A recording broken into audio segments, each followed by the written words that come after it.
இயற்கை எரிவாயு விலை நிர்ணய கொள்கையை மத்திய அரசு உடனடியாக திரும்பப் பெற வேண்டும் என்று தமிழக முதலமைச்சர் ஜெயலலிதா வலியுறுத்தியுள்ளார்.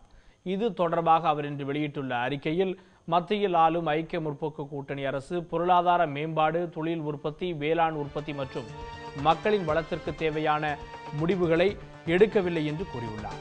கொள்கை முடிவுகளை எடுக்காமல் கொள்கை முடக்கவாதத்தில் இருந்து வருவதாகவும் ஜெயலலிதா குற்றம் சாட்டியுள்ளார். பெட்ரோலிய பொருட்களுக்கு இப்போதுள்ள விலை கொள்கை தவறு என்று பலமுறை தாம் சுட்டிக்காட்டியுள்ளதையும் அவர் நினைவு கூர்ந்துள்ளார்.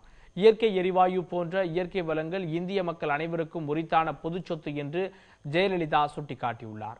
அரசின் கொள்கைகளால் இவை சுரண்டப்படுவதை ஒருபோதும் அனுமதிக்க முடியாது என்றும், இயற்கை எரிவாயு நிர்ணய கொள்கையை மத்திய அரசு உடனடியாக திரும்ப பெற வேண்டும் என்றும் அவர் வலியுறுத்தியுள்ளார். இல்லாவிட்டால் அடுத்து வரும் மத்திய அரசு புதிய கொள்கைகளை வகுக்கும் நிலை ஏற்படும் என்றும், இதில் தமது தலைமையிலான அரசு முக்கிய பங்காற்றும் என்றும் அந்த அறிக்கையில் அவர் எச்சரித்துள்ளார்.